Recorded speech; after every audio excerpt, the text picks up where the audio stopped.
listen. The Vontarell and futuristic, hope y'all got the vision.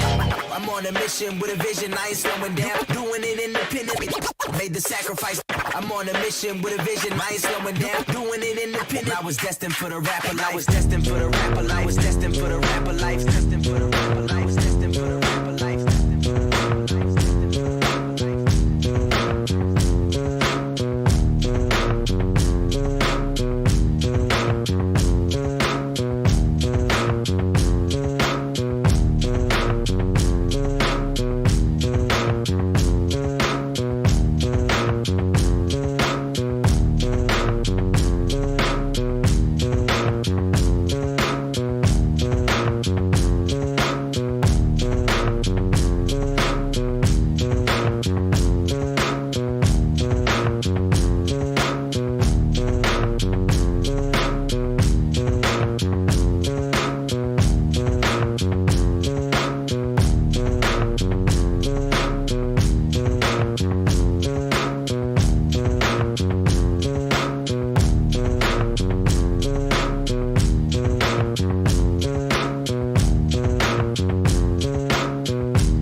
Knew as a youngin' I was destined for the rapper life. Watching niggas blowing up that wasn't half as nice. Traded my hobbies for a job, I made the sacrifice. Now when a nigga shopping, I cop and don't even ask the price. Dude, watch me, yo nigga feeling like Rocky. I was climbing all these stairs and I felt like no one would care, but here I am.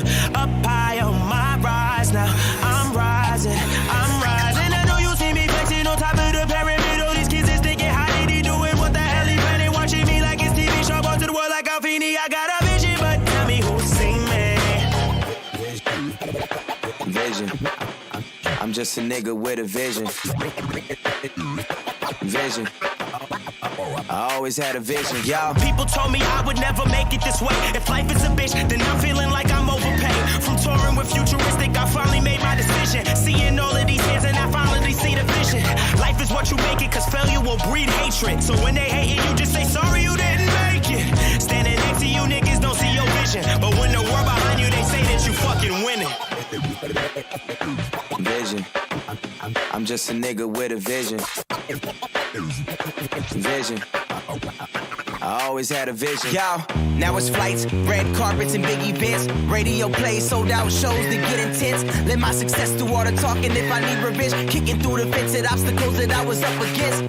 The crowd cheering, they hearing me through the speakers. Remember rapping for Pops way back when he had a beeper.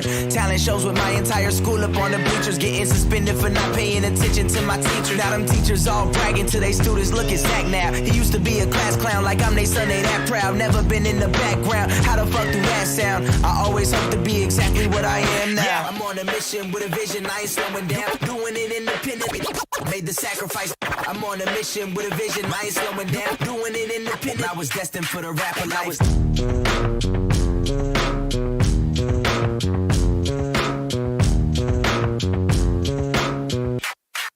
This is the warning, so please proceed here with caution. All my life I've been crawling and now I feel like I'm walking. Had to find a ride to my own college graduation. Then I figured it out and I knew I fucking make it. So here I am, here is the speech from the nigga underground. You should call me Verizon, cause they can hear me now. I'm thinking like, wow, y'all just really listen. The Vontarell and futuristic, hope y'all got the vision. I'm on a mission with a vision, I ain't slowing down. Doing it independent. I was destined for the rapper life. I was destined for the rapper life. I was destined for the rapper life. Destined for the rapper life. I was destined for the rapper life.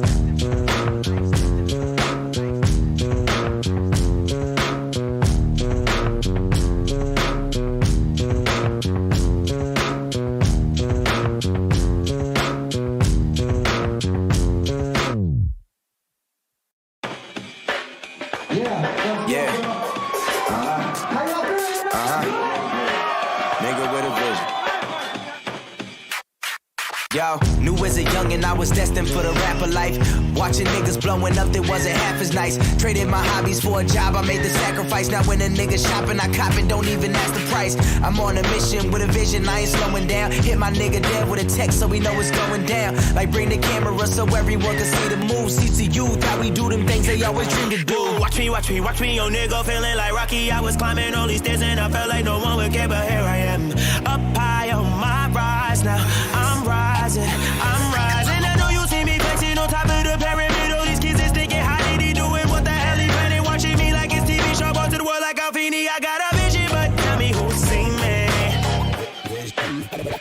Vision. I'm just a nigga with a vision. Vision.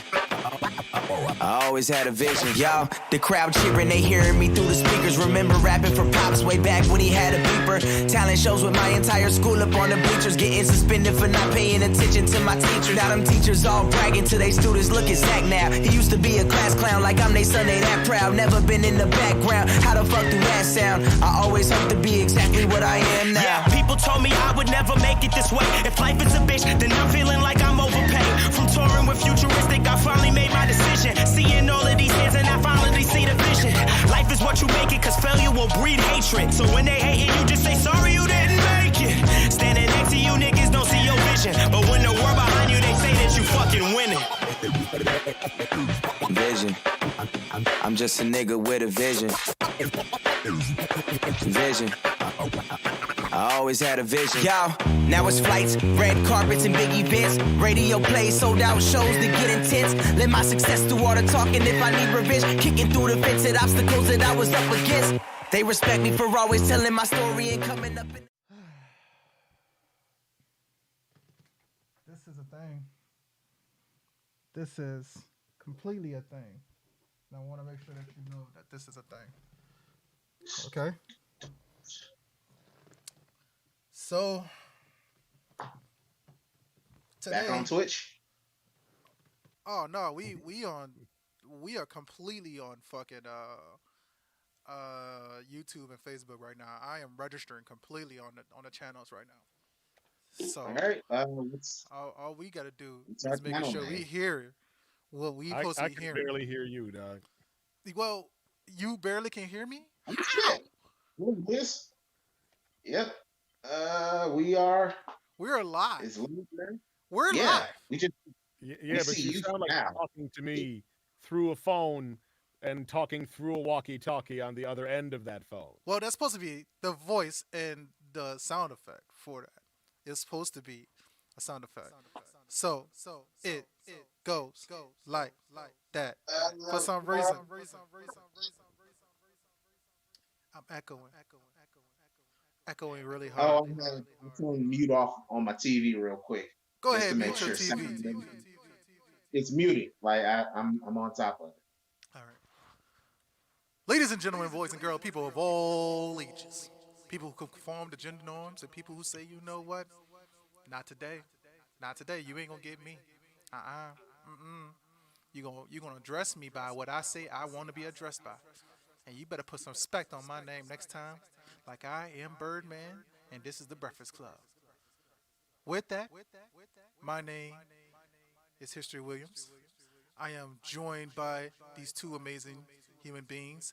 I am super proud of these two guys because of who they are and what they do and what they made themselves to be.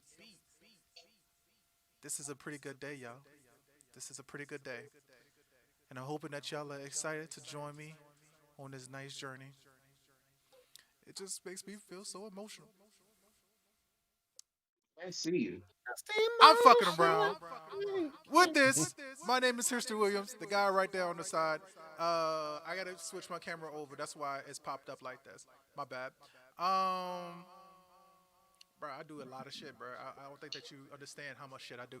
With that, this is Jamel Watson right over on this side. If you are looking down there, there is actually JT, the voice right there. He's the voice of What's reason. my name, History? Tell him my whole name. What's my name? JT? Not on YouTube. John. It's not showing me. John James? John James on John Jingle? John Jacob Jingleheimer Schmidt. What the fuck?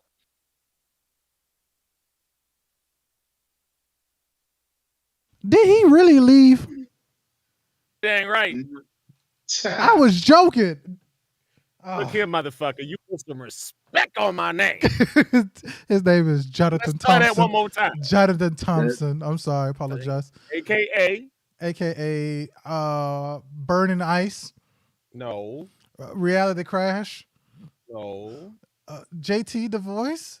There we are. Okay, there it is. All right. Yeah. Bro. Let's go with that from now on. the name. Birdman wanted all that respect, but was stealing money from Lil Wayne, just not paying him.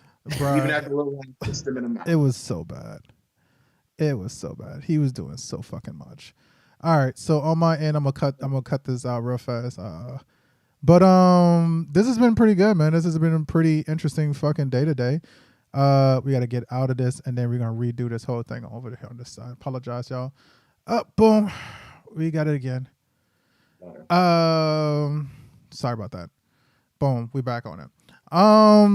So we've had a pretty fucking like decent day. Jamel is about to load back up in a second. Are you there, Jamel? Are you coming back in? Yeah, I'm still here. Oh shit. Are there any voice issues? Let's just make sure. No, your camera's gone.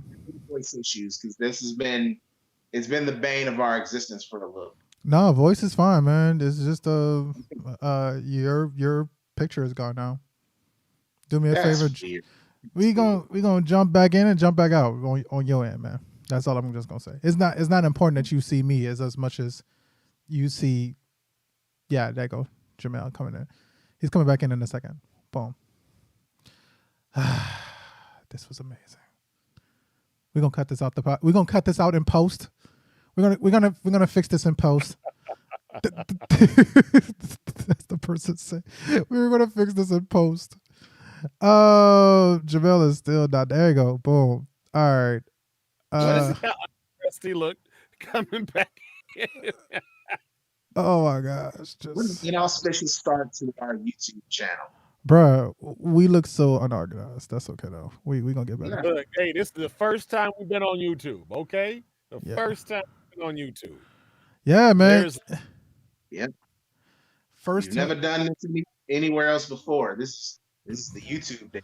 Man, and you know what, man? This should be automatically still fixed because of the fact that technically this is the same setup, but Jamel is overlapping over there. JT was overlapping at one point in time. This is so fucking crazy. I love technology. It's not gonna ruin my. This is not gonna ruin your moment. Well, with that, man, I'm just gonna say, cheers. I would do the broken skull clap with the cans, like I was Stone Cold Steve Austin, but you mean they got too much technology, electronics right over here. I wouldn't want to get that all over the place. And this is kind of sparkling water. This might get sticky. Bruh, what the fuck is up with Kanye West, dog? We was about to bring this in. This is the first part of the I Say What I Said. I was gonna go. If new YouTube people, Facebook people, whoever is listening, if you don't know what I Say What I Said is where we take 2 minutes of our time to be able to actually talk about something that is absolutely bothering us. Essentially, or something I scoured through the internet and I had to find some fucking purpose to. So with that, bro, this I Say What I Said is going to be a special 2-minute version of this motherfucker. Cause my God, dog, Kanye, dog, we're gonna make this political now. White lives matter, JT. White lives matter, dog. What is he contrasting that to exactly? Did he say? He said Black Lives Matter is over, or something to that. He said some dumb shit, bro. It sounds like he's trying to ingratiate himself with the aristocratic class. That's what it sounds like. Man, I'm a be a nigga in a coupe, as he said. Yes. Yeah. Bruh, it's amazing. Like, I wonder what Kanye West from 2003 would think of Kanye West circa 2022, and he would slap the shit out of himself. And then his future him would get mad at past him for being like he was, and he would be like, "Dog, this is the thing you saying you pulling from. I can see the difference." Him. I tell you what, I don't think nobody should mess with the Kardashian family. Can't no woman break a psyche up like a crazy broad who you done been pursuing. Man, like every dude that touched them comes to ruin. This is not a good family to be connected with, y'all. Don't do it. It don't matter. I don't care how they look. I don't care how much money they got. Run from these hoes, y'all. Nah, hold on, homie. Hold up. Speaking of them, Davidson escaped.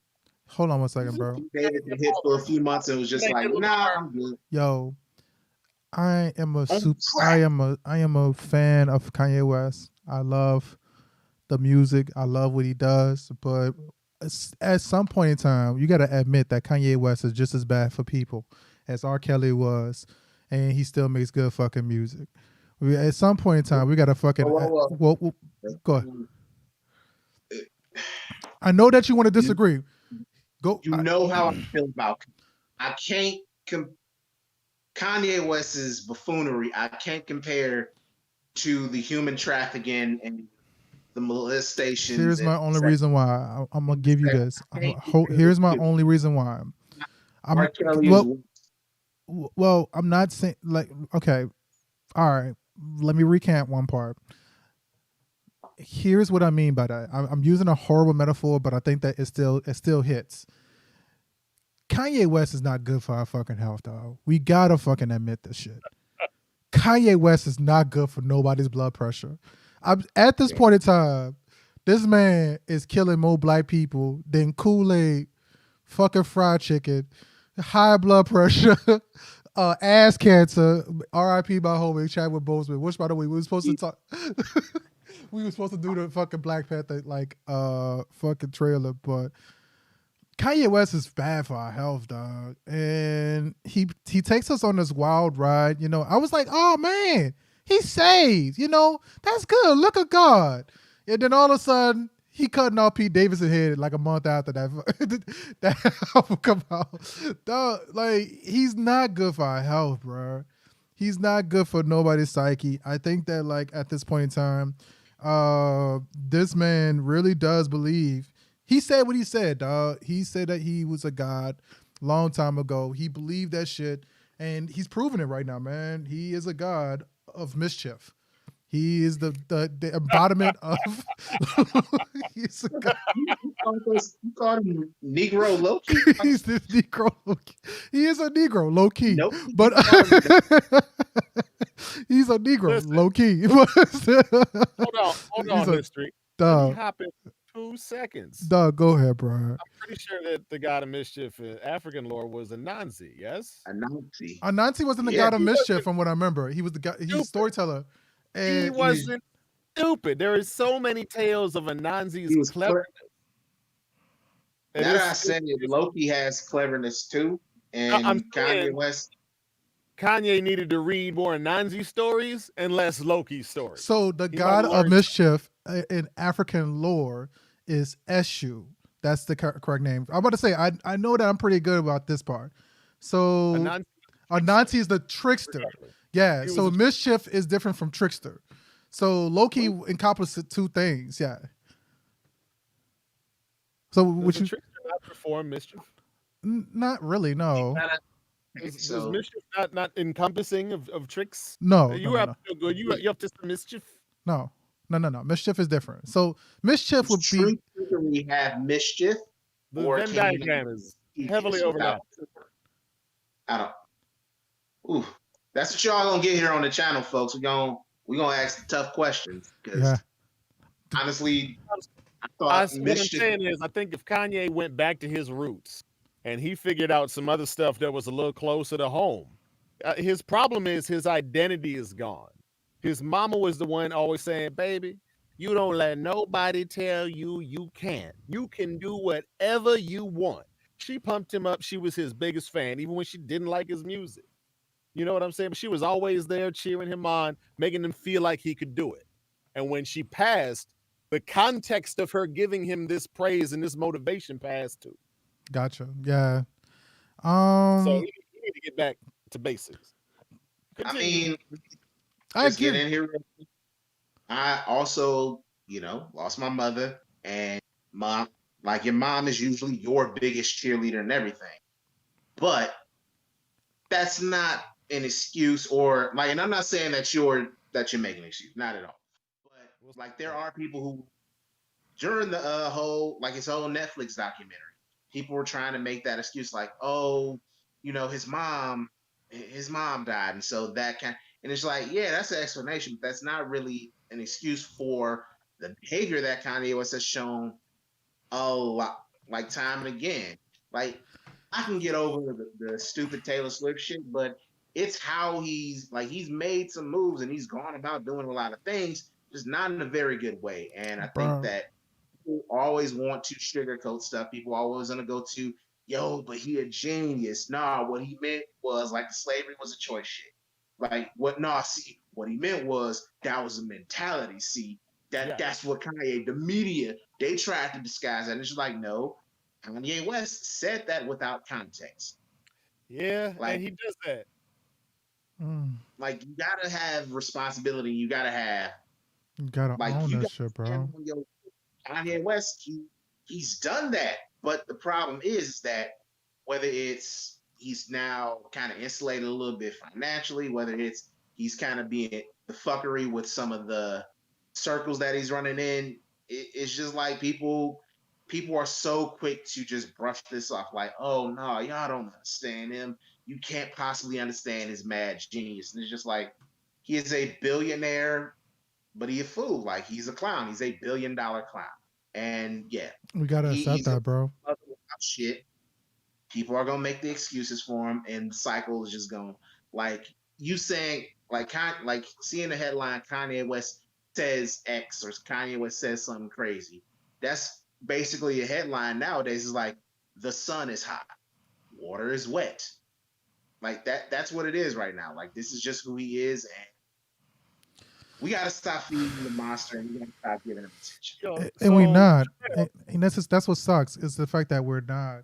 We're not gonna stop feeding this monster. We're not gonna finish like Kanye West is worse than Ryback, dog, and he's about to fuck some shit up.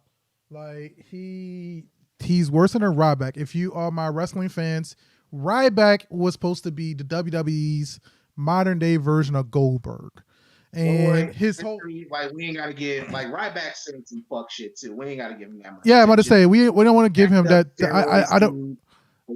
Had a streak like Goldberg. He ended up getting deep pushed, got fired. Now he's trying to sell supplements and shit, and always says, "Wow, truly shit online," and including Bruh, referring to Vince McMahon's recently deceased she's mother mom. as Yeah, a whole. So yeah, fuck Ryback too. all right. So listen, fellas, I'm gonna start with Jamel. I want both of y'all to answer this question. If you could say something to Kanye, what would you tell him, Jamel? Nigga, go to therapy and stay off of everything for like 4 years. Literally, use your money. Don't go to like Wyoming or Montana. Do do what Wolverine did in like the Wolverine film and just move to a cave somewhere, like be in contact with your kids, but just be isolated and away from all the bullshit for a while. yeah, Or you can stay in your home, you can stay around all your wealth.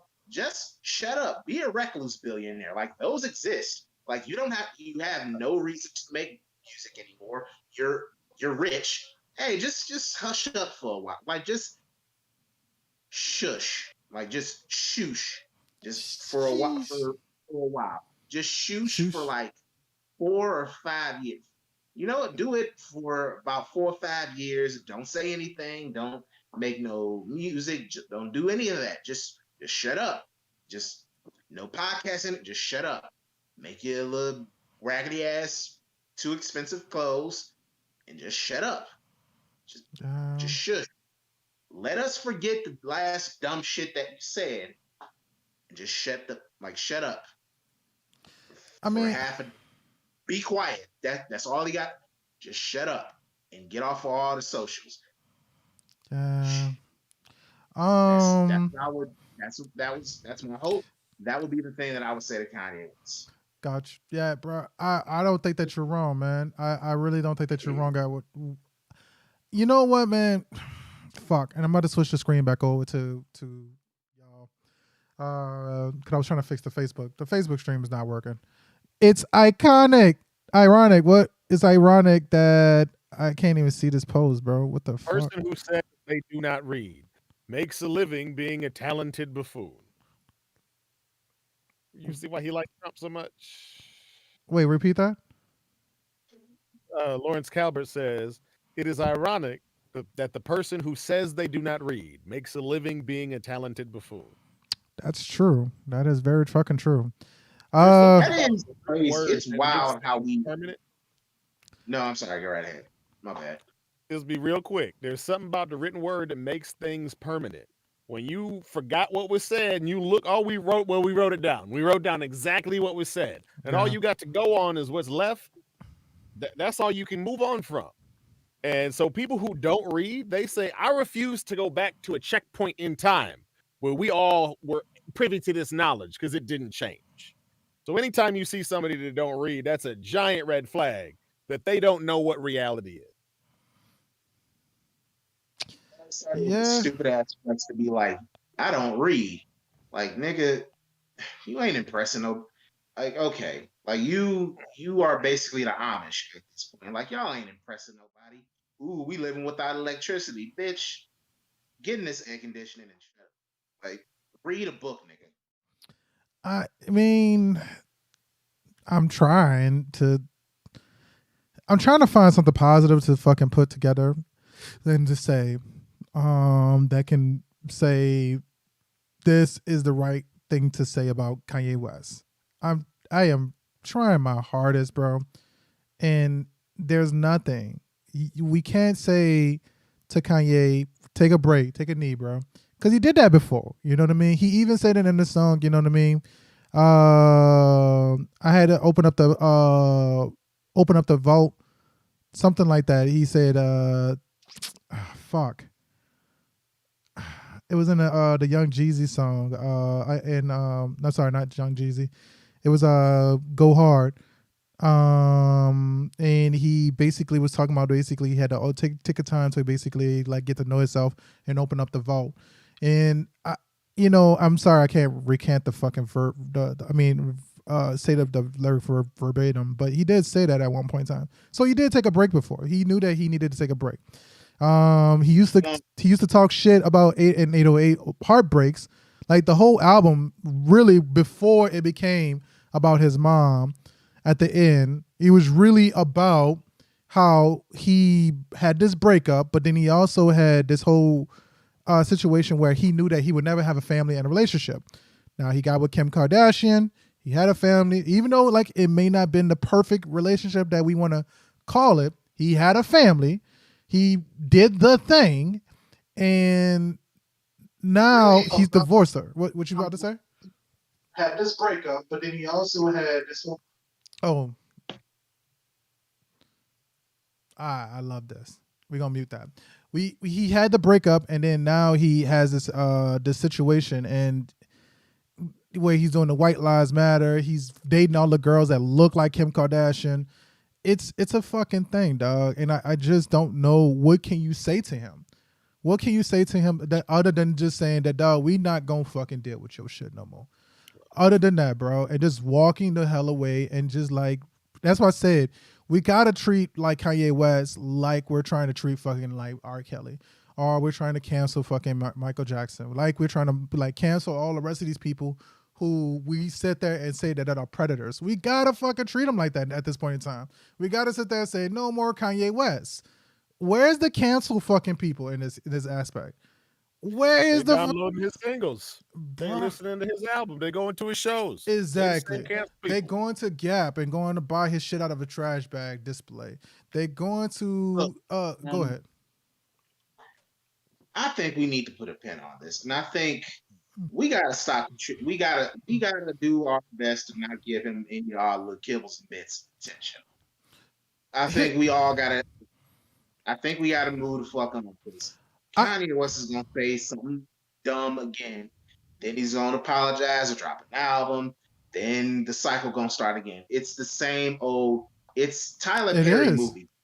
It is. Bad wigs are in every movie. It's always some single black woman that's been downtrodden and oppressed by some black man, but then she get a handsome white man and a little bit of that vitamin church and a sing along. And oh, Madea says she got a fucking gun and she dancing off. It's the same movie about 4 or 5 times. We know the Kanye West cycle. We can move on. We've all said what we said. Yeah, we need to move for a different topic. I don't even think we needed to do the 2 minutes on it, bro. But I do think that we needed to take a moment on it. I take a fucking full heel knee on this. He is a textbook mental health case. Like, this is why you need to make sure your stuff is in check. And yeah, but I need good folk around him to support them through that shit. But and see, I know he's got time with that too, which we learned from Kanye. Yeah. But at the end of the day, he got to take responsibility for himself. Yeah, I want to say it is, man. And this is a big shot because I really, really enjoy Kanye. Kanye is a really great fucking person. But at the same token, there's people who are kind of won't admit that these people like him are fucking up and doing the wrong fucking shit. They're doing the wrong do. And we need to be able to hold him accountable of his bullshit, bro. If you don't recognize it himself, nothing gonna change. Yeah, and even if you wanted to, the thing is that with billionaires and people who reach a certain level of wealth, there's nothing you can do to punish them. There's no, like, shame used to be a thing, but over the last decade, and especially with the election of Cheeto Fangus, that doesn't exist anymore. We don't have that concept of shame. And again, once you reach that certain level of wealth, you're kind of insulated from that. Like, you can say and do whatever you want. With the circles that Kanye West is in, the money that he's in. But the frustrating thing is that people who are still in lower classes are still going to foam at the mouth to try and either defend or justify or explain Kanye West is bullshit. And it's just like, dog, at the level he's at, he don't give a fuck about you. Bro, he was at that level in Graduation album, bro. That was the whole song Can't Tell Me Nothing About, man. So, you mean, shit, that was the whole point. I feel like at this point in time, he's been telling us who he is since mixtapes before College Dropout, bro. And that's what's so sad about this, bro. But Charlamagne the God said this, man. He said that, like, that's what Kanye do. Kanye, when he's in trouble and he's trying to get this, and he says, like, hey, like the Kim Kardashian divorce thing was happening. All of a sudden, now he's supporting all black people and shit like that. But when his money was right, when he was about to drop a new fucking album, when he got this fashion line coming up, oh, now we got to do all we got to do for the white folks and shit like that. I don't care what you say, bro. And I'm not even a super, and I talked to like JT about this. I'm not a crazy fucking super advocate of Black Lives Matter. I do support it versus a lot of other bullshit ass fucking advocacy, Dr. Umar. But at the same token, you mean, what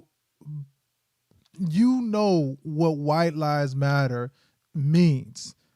Go ahead, man. You take it easy, bro. Thanks a lot for coming around, Lawrence. We all know what it means. Yeah, we know what the fuck it means. You know that they got groups that are supremacists that are saying this as counter to what is considered a right that we supposed to have, a human fucking right that black and brown people are supposed to have. And Black Lives Matter was supposed to be designed to sit there and say that, like, hey, this house is on fire. I'm using an analogy that I've heard multiple times, even from fucking Black Lives Matter. This house is on fire. You won't bring the fire truck to the house next door, hose that house down first, that's not on fire, to make sure that the house that's on fire doesn't like burn the next house. Like, you hose down the house that's on fire. You take care of that bitch right there first before you worry about everything else. Worry about your big problem first before you start to worry about like going backwards into the little small shit. And so, you know what White Lives Matter mean. You know what Proud Boys are. You know what all that shit means. Stop pandering to it. Stop fucking like trying to be this white savior for these white people, man. I'm sorry. Stop trying to be people's magical Negro. You're not Morgan Freeman, and this is not Shawshank. With that, man, let's fucking talk about Herschel Walker, bro. So Herschel Walker, go ahead. What you gonna say? Oh Lord. Yes. So, So uh, what former Heisman winner and the centerpiece of one of the greatest trades in NFL history, and more than likely knowing just how bad things can go, a future U.S. senator. What's Herschel been up to? so Herschel Walker just got in. Apparently, Go ahead. Go ahead. fucking bitches in a row. Bruh. Whoa. Going full Oh, Nick Cannon on this shit, bruh. Going For full, real. He can't pull out? bruh. You What can't. he said he been fucking who wrong? Keep telling them history. Bruh, no, this is the first time I know y'all gonna agree with me talking about Nick Cannon on the stream. But so his whole thing was he's anti-abortion. And he's like diehard super Christian, Kanye West level shit. And come to find out, there was an investigation made into him. Come to find out, he did pay a lady, sent her a get well soon card essentially, and gave her $700 check for the abortion to have. Now, here's the fucking kicker. Herschel Walker's son goes on to make a statement and basically was saying that you're supposed to be a guy who's talking about, I'm a family man, I have proud family values, but what about us? You haven't been here for neither one of your 5 children, but you are sitting there putting out this fake message that you are a proud family man. So Herschel Walker has been posing and showing that he is good, wholesome fun. Like Brett Favre is showing that he's good, wholesome fun in those damn Wrangler commercials. But really, he's stealing money from these poor people and trying to sit there and talk about, you know what, Jamel, I'm going to ask you a simple question, dog. So we look at Herschel Walker and we look at Kanye West. Are these the true definition of all skin folk ain't your kinfolk? That's the first. Jamel, you muted I on have it. to go to the rest of them real quick. But I mean, Candace Owens and Stacey Dash are also very good examples of this. Also, current Supreme Court Justice Clarence Thomas is also Yes. extraordinary example of this. Although it's possible with the way that his wife been going about things with the whole January 6th, we could possibly be calling him ex-Supreme Court Justice Clarence Thomas. Lord willing. But yeah. Just because them niggas is black, that don't mean them niggas. Yeah. All right. Now, JT. Yes, sir. We usually. I dare you. I double dare you. I double dog dare you. Now, one of the most common things that I hear is about like how black people are usually the ones that go and kill each other at a far faster rate, a vast faster rate, and that we kind of are the instrument of our own demise at this point in time. Now, I'm going to ask you 2 questions, but the second question is based off of your answer right here. Do you feel like we are the instrument of our own demise? No. Our demise has been coordinated for hundreds of years. Okay. Now, based off of that answer,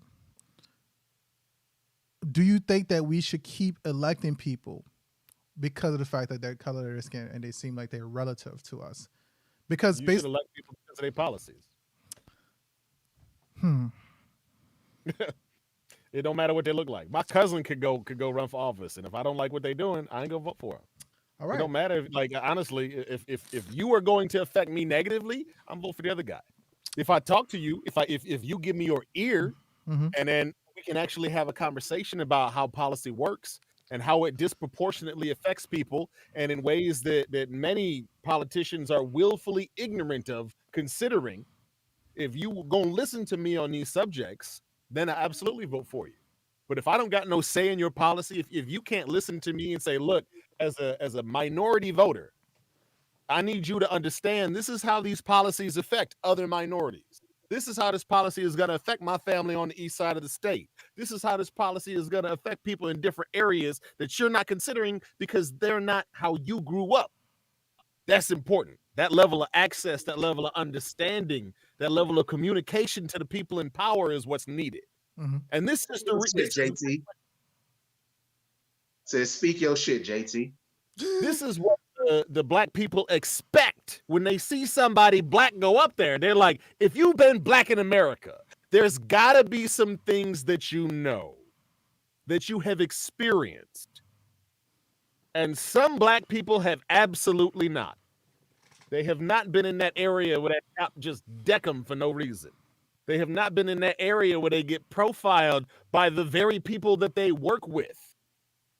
You know what I'm saying? Like, I remember the first time that happened to me, some dude was following me around, and I'm like, what do you do? Like, so I started moving around rooms and stuff, and he's absolutely following me around. Well, I didn't stay long in that place. And if you haven't had that happen to you in America, if you haven't had somebody tag along or call on loss prevention, watch these people, like, I know them. They ain't gonna mess with nothing. I'll tell their mama. Yeah. If you haven't had this happen, then you are not in a good position to make policy because you don't understand what's wrong with America. And if you don't think there's a problem, you're never going to try to fix it. That reminds Our biggest issue, last thing, our biggest issue is we have to convince people that there's a problem that needs to be fixed. Some people think everything is hunky-dory. And we got to convince them, no, this shit is critical. Mm-hmm. But you don't even see it. And you're supposed to be my neighbor. You're supposed to be my family. But you are oblivious of my torment. What's up, Jamel? I was going to say, I'm glad you brought up the whole, like kind of how politicians go about, because I was watching Black Dynamite the other night, and it reminds me of that scene where they're at the Black Panther rally and they're kind of getting things fired up. And then soon as the politician, you're just like, watch him spin this shit. He gets up and he does the routine. We got to go from the crack house to the White House and all that shit. And so it reminded me of that. And it also reminded me of that Fresh Prince of Bel-Air episode where Will and Carlton get pulled over. And it's for me, it's one of the best like examples or the usages of not just of privilege, not just like white privilege or anything, but wealth privilege. Because Carlton, up until that point, his wealth kind of shielded him from some of the harsher realities that Will faced. Right. You notice it's played for laugh, but Will, as soon as the cops pulled him over, Will, he know the routine, legs spread out wide, him on the hood of the car, everything. But Carlton was just completely oblivious. And so you get that feeling of, oh, Carlton thought the wealth, or like, because he even says, the system works. And then Phil, first things first, rest in peace, Uncle Phil, he brings it home and he tells him, like, that's how I felt the first time that I was arrested, because Phil went through the shit. Remember, he heard Malcolm X speak back in the day. So it's like there are a lot of Black people who have been completely removed from the struggle, from the trenches, and there's a lot who do have perspective and who can relate, and it's always important to highlight them who can kind of understand. But then either people who were born there or people who get there, there's a lot of times where it's just like, nah, I'm not really feeling being, for the people. I'm kind of done with that shit. So it's fascinating how we get to, and Herschel is a perfect example of that. Hell, another ultra famous running back legend, one O.J. Simpson, once upon a time said, "I'm not Black, I'm OJ." He got real niggified for that whole trial thing where his wife, where allegedly someone else that's not OJ, even though it's him, like, he got real niggified during that trial. But then he is who he is, and he's shown his true colors. And wealth doesn't bother me, and it's something. And this is the last thing before I get back to y'all. It's funny comedian Ryan Davis put out a video a little while ago, I think it was last year, about convenient blackness, and it had to deal with the whole Meghan Markle situation. I was about to bring that up. Yes. Black. It's like her life. She literally. I had no idea. Old girl was black past her whole life, and then when she got around that old timey European racism, where one drop you black, little touch of that tar brush you black. She got around that, and she just like, she had her nigga moment. She had her like not a come to Jesus moment. She had to come to fucking TD Jakes moment. She had to come to Jesus Shuttlesworth moment. Like she had that moment, like, I'm a nigger to these people. She got hit to that. She became Colin Kaepernick real quick, right? Colin Kaepernick real quick, because like college. What you was saying? The thing about that is it's Jamel brought up a very good point with the Fresh Prince thing.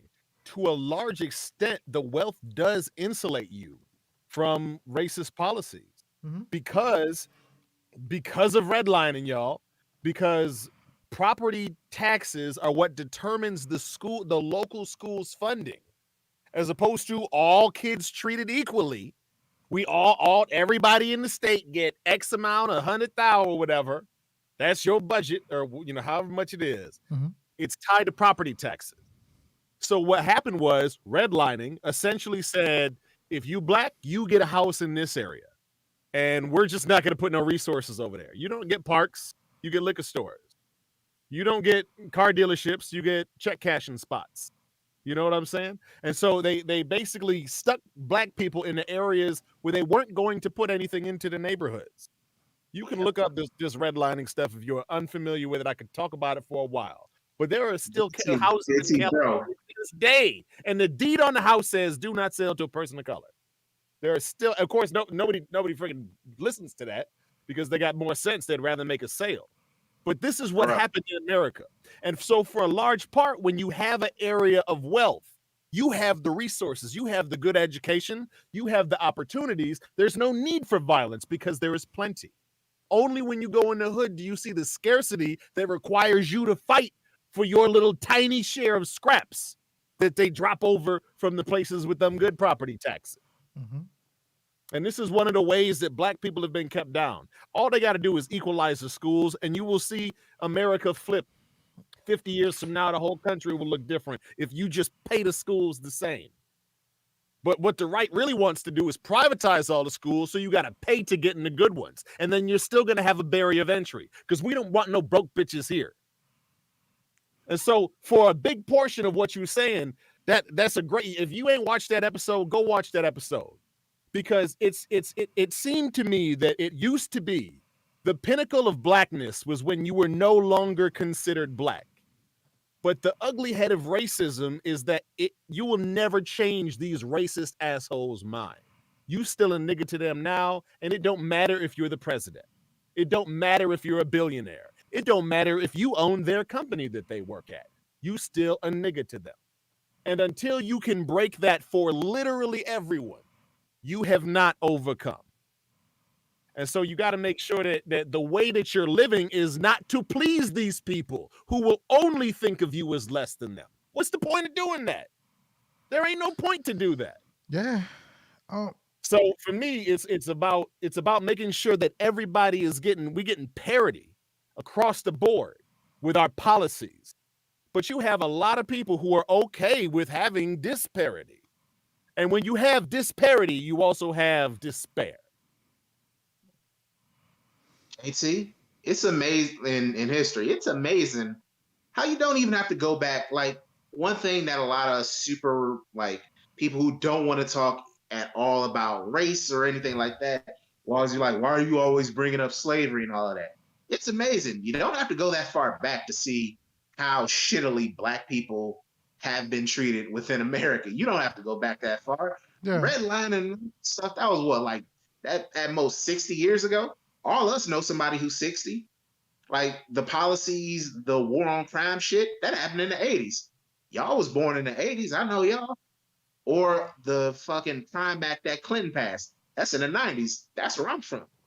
Like it's not that far back, and it's very traceable to see the root cause of a lot of these issues is racism. So again, I'm not that's even. the first thought I had when JT was talking. The other thing I thought you were gonna say, no matter your success, you're still a nigga in a coop. Bringing us back to the person who got us started on this conversation, Mr. West.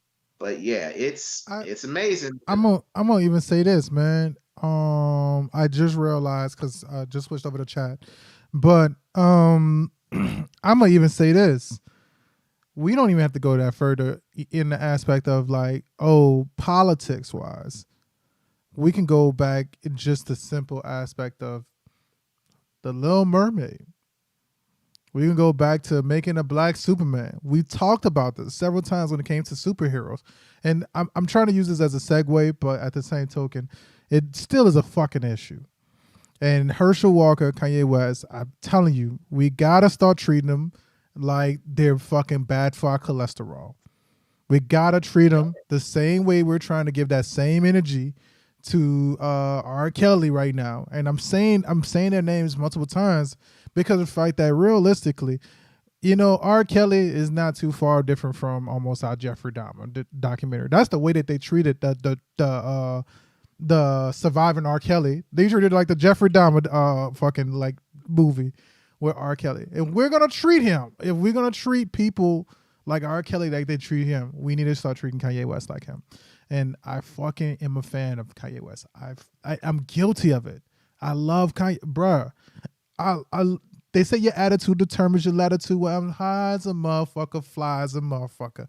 Still the motherfucker you love to hate, but can't because you love what I make. But ain't that about a bitch? I'ma talk shit until I'm out of hits. Dog, I love Kanye West, dog. I rapped it to my kids when they was babies.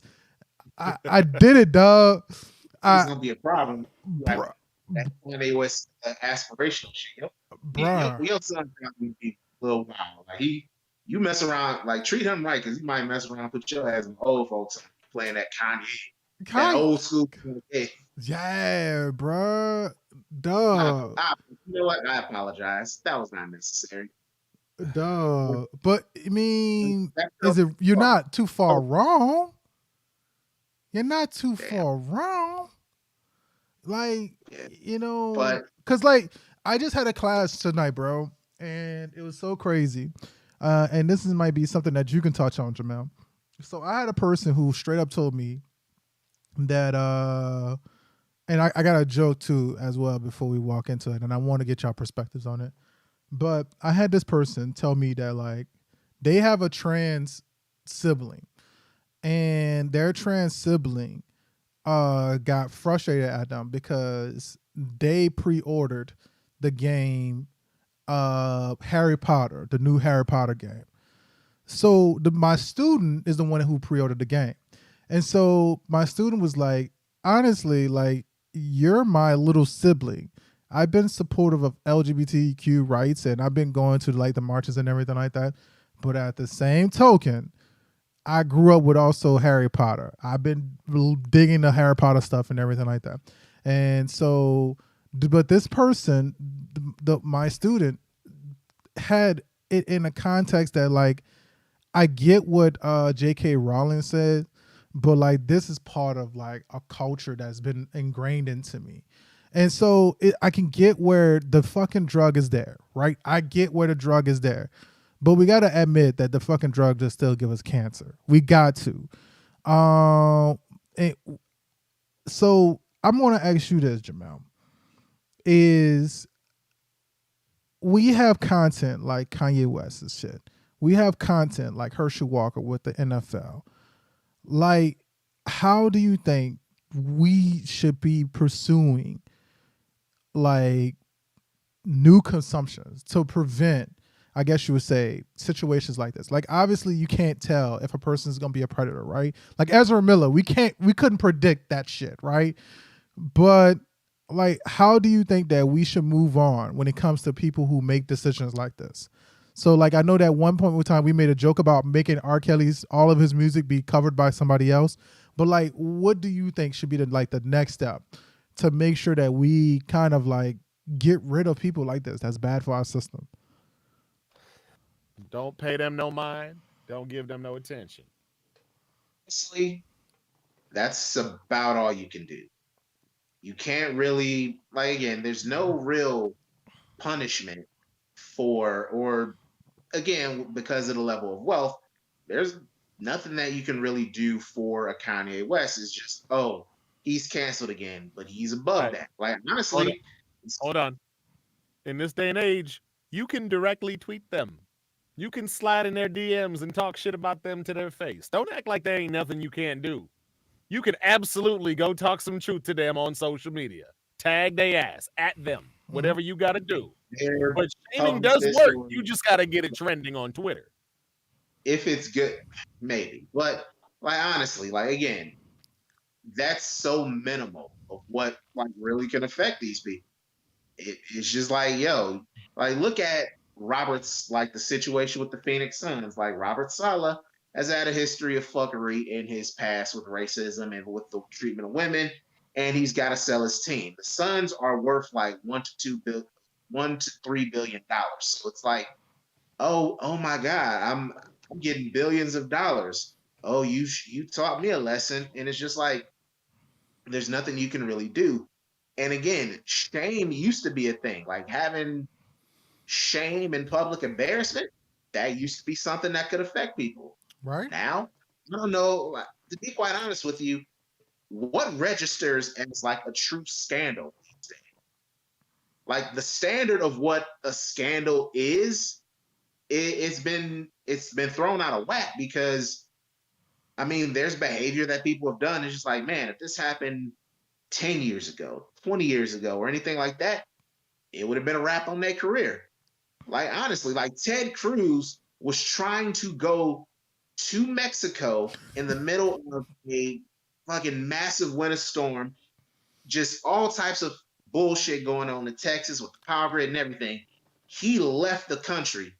That was that wasn't even like 4 years ago. That was last year. It was And last Ted year. Cruz, if the elections were today, he'd probably get reelected for his seat in the Senate. That's why I don't think this scandal is. I don't know if this is going to bring down Herschel. I don't think so. Because again, what's controversy? Like the Brett Favre shit. If this came out in like 1990 or in the 70s or anything like that, where there was a stronger sense of journalistic integrity, that's something that helped. Yeah. But trust in the media, trust in the truth, trust in sources, that's been eroded since fucking Garfield face skin ass motherfucker was president.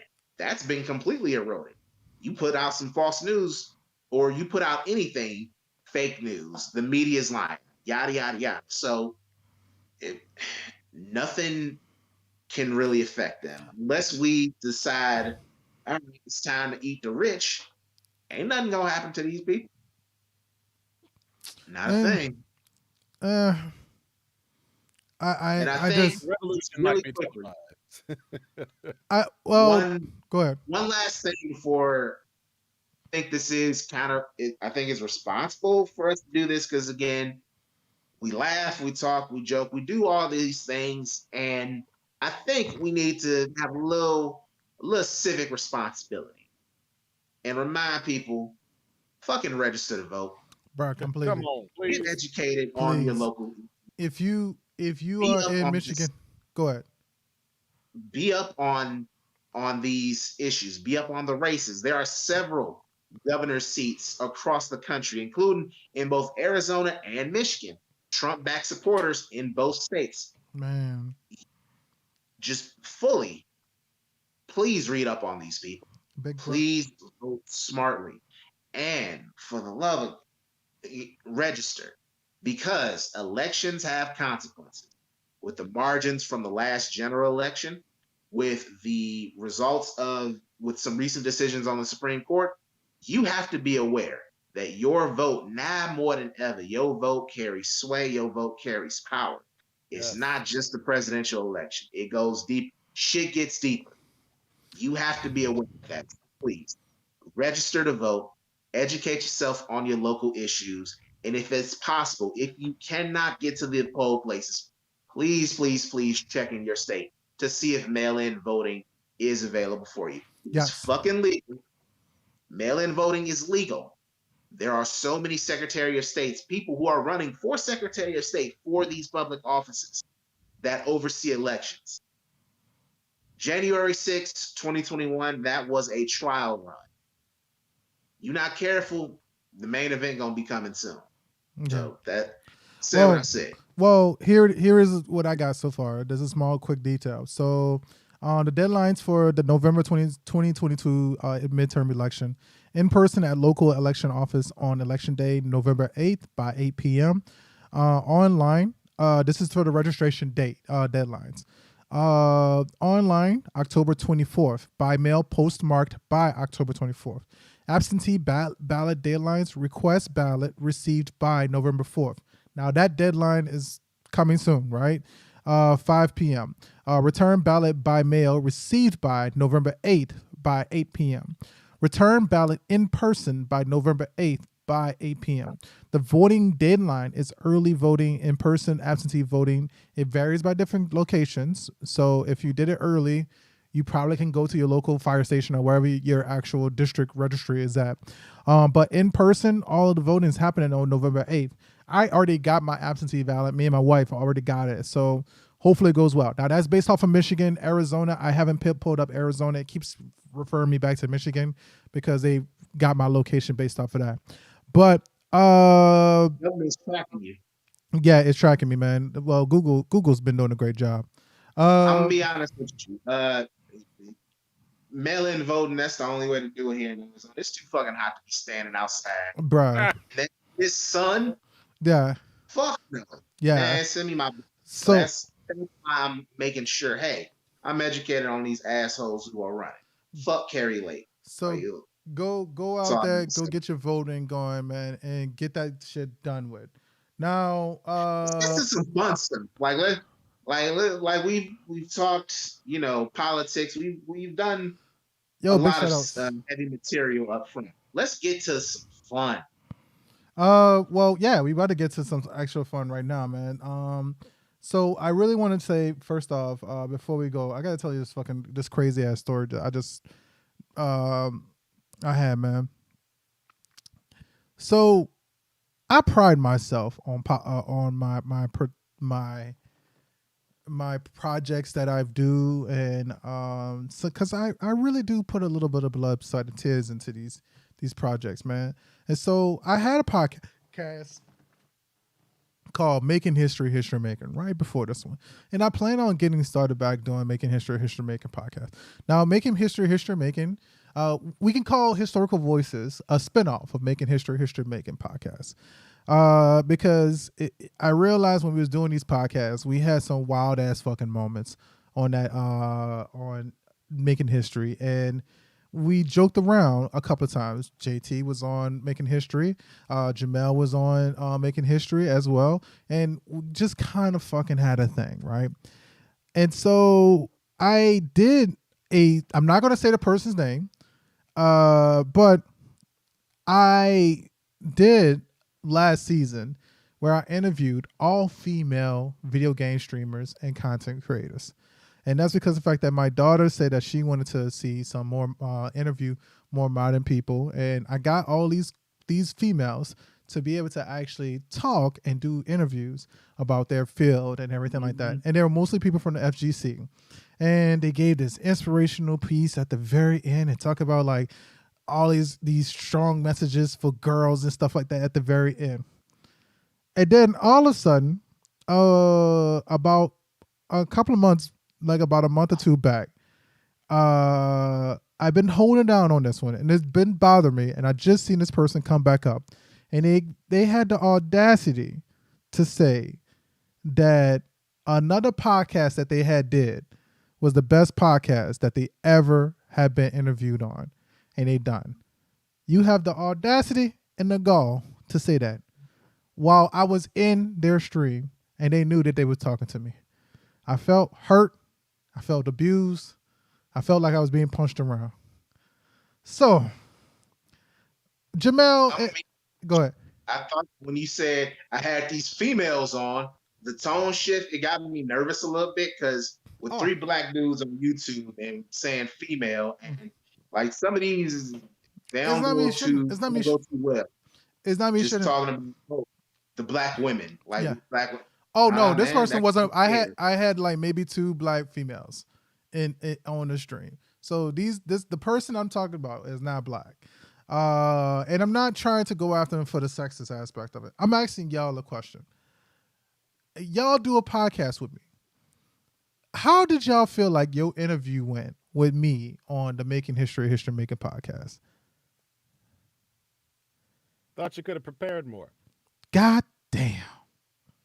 Just all it is just write down 15 questions, and when things get stale, go look at one that seemed to be most relevant. That's all you got to do.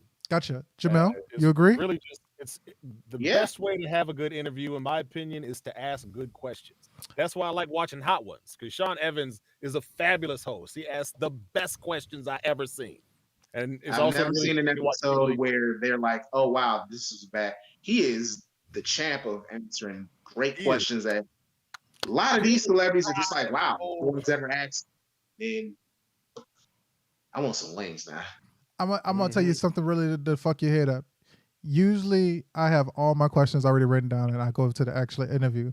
So that's why it also insults me even more, because I usually have these questions written down. Today is like one of the few days that I just kind of freeball it because I was going off of more of emotion than anything. I am talking about I just said free ball, and we're talking about females and shit like that. I just realized what I did. It's free. But Free all right, balling. so I gotta up my fucking question game. That's what that feels, and I'm hurt, and I feel abused even more. I got bad blood for this now. I have your vibe is dope though. It's a matter of like making sure that the flow is right, and when you have a lull, what to do. And sometimes you just got to step in front of somebody and cut them off because they're going too long, and you're just not big enough of an asshole to be, that kind of guy. I'm working on you though. I'll learn you up a little. Jesus Christ, he hurt me, y'all. He hurt me Man, because I'm not rude. Because I'm not rude. More dick out of you. Wait. That's all. Hold on, I can't. I need you to up your asshole percentage by like 15%. Oh God. Basically, like, could you be a dick like oh God. 17.5%? That should be enough. Yeah. But when Jamel was saying shush like 75 times, I would have hopped in after about 32. Yeah. Gotcha. You know what I'm saying? Like you're just okay, moving on. Just that's it. All right. Don't ask me a question if you don't want me to say what I said. I felt like Making History Making was a great platform. It was very enjoyable. I had a great time. Great time. I got to do some like course correction on this, and again, I'm starting to have some bad blood about this shit now. Dog, you just gotta Sean Evans it up a little bit. Nah, man. Nah, it's okay, dog. It's okay. But when I come in here and I start acting a fool and I'm start beating on y'all like I'm Bat Dad in this motherfucker, that's when we're gonna have a problem. And y'all gonna be like, man, nah, history, tone that shit down. But you know what? Let's go talk about our actual go ahead. What you was gonna say? Let's talk about our goddamn movie. Bat Dad, Batman, Bad Blood. We then decided to do this movie, and dog, cheese and crackers history. Cheese and crackers. Yes. Language. Cheese and crackers. All right. With that, we did Batman, Bad Blood. Jamel, take it away, man. This is your East Side review, homie. All right. Batman, Bad Blood from 2016. Batman Bad Blood is in the recently ended, I believe it was in 2019 and 2020, the DC animated movie universe. Began in 2011 with with Justice League Flashpoint Paradox, and we got a steady stream of movies in all one shared interconnected universe trying to emulate the old DC AU and of course the MCU. Bad Blood is the third of the Batman-focused movies.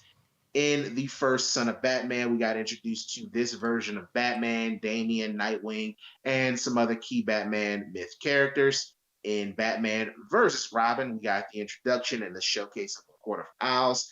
And in Bad Blood, it is all about family. It centers and it stars and it tries to elevate the various members of, or establish, I should say, the Bat family in this universe. We have, of course, Nightwing and Robin, but we also get the introduction of Luke Fox, aka Batwing, as well as Kate Kane, Batwoman. It centers on a new villain by the name of the Heretic going after and really kidnapping Batman and all the hijinks and shenanigans that spin off from this. There's a little nod to the run of Grant Morrison Batman, where Dick Grayson Nightwing becomes Batman and Damian Wayne becomes Robin. And so that element plays into the movie. We get a little bit of just a lot of mixtures with the characters. And for me, I enjoy the movie. One thing that that bugs me about the modern Batman movies is the lack of establishing a true Bat family. And we haven't gotten Robin in a Batman movie in almost 30 years, which is insane. And so I like the importance that the Bat family has in this movie. I love the extended pool of Batman's characters. I want them highlighted more. I think Kate Kane is really interested in this movie. I think Dick Grayson is really good, especially the frustration that he shows with having to wear the bat suit, because if you're familiar with the story, wants to be distanced as much as possible from Batman because of some toxic shit. People need therapy. But he's really good in this. Damian is progressing and getting to be a better and better character. I think the action in this movie is dope. All the fights work, the flying scenes, the attack at the castle where we see Batwing for the first time. We see Killer Moth and Firefly flying around. That's dope. The nuns with swords and fucking guns. That was dope. One of the last fights, Batman versus Nightwing, was really good. It had similar vibes to Batman versus Red Hood in Batman Under the Red Hood. In fact, I would say it had similar, but one key difference. This Batman wanted to end the fight immediately. This is Batman not holding back, which is very dangerous. Bruh, wait, before you go up, dog, did you see how 6 piece? Dog, you see how quick he fucking folded Nightwing ass? Like both physically and metaphorically? Dog, he folded his arm so quick. All right, dog, finish your thing, bro. He folded fucking Dick Grayson. and fucking Red Hood, Red Hood tried, but then they got in that bathroom. Dog. You get your ass in. It's midnight. It's midnight on a Thursday. You got school tonight. The Nightwing tried. He the older son. You see, test that. That was the older son testing dad, and dad having to prove that, hey, I still pay the bills around here. Bruh, we was watching this shit me and JT was watching that shit on the watch along. It was horrible. He fucked him up. Like, that is some Bruh, me and JT. Like, hey. But I'll say this. My favorite fight in the movie, and JT probably know where I'm going. If you follow me on TikTok or Instagram, oh my God, you know where it's Alfred. Alfred was out here throwing hands. Not only that, Alfred caught 2 bodies. Higher body count than anybody else. Anybody else in the whole thing, and did it in like less than 10 minutes. Less than 10 minutes. Like it was in 2 minutes. It was 2 minutes. I'm in the room. He leave with 2 corpses. Alfred is a lethal dude. Bro, Don't mess with Pennyworth. JT had already seen the movie. We all technically already seen the movie before, but I forgot the movie. And we was watching the movie, and we was watching Dick Grayson, Nightwing, fighting fucking Batman. JT kept saying, bruh, why won't you charge up your poles? They're electric poles. Hit him with the electrical poles. And then all of a sudden, your boy Dick Grayson swung the one pole. Batman caught him.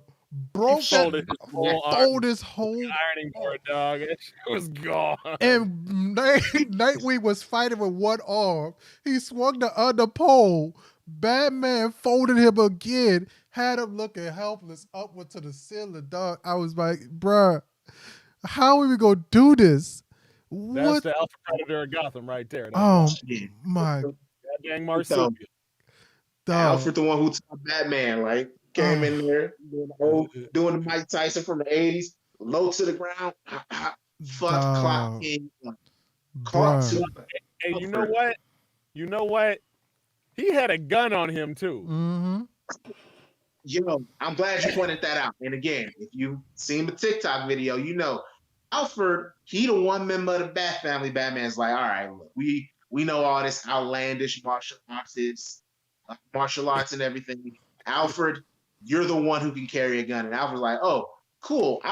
This man, he be ready with the tool. If you saw Batman versus Robin, Alfred was right there with Nightwing and Batman. Just you don't catch him lacking. He stays strapped. Bruh, Alfred had a full shotgun, dog. He was about to blast everybody. Alfred carried that thing.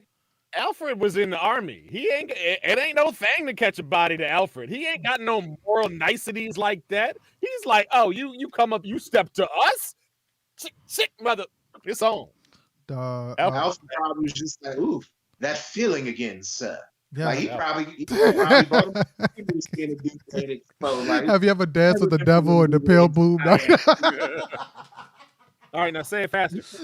Have you ever danced with the devil in the pale moonlight? It's like just so fucking funny, dog. Cause like Alfred would have killed that joke, dog. Alfred, he would have fucked him all the way up.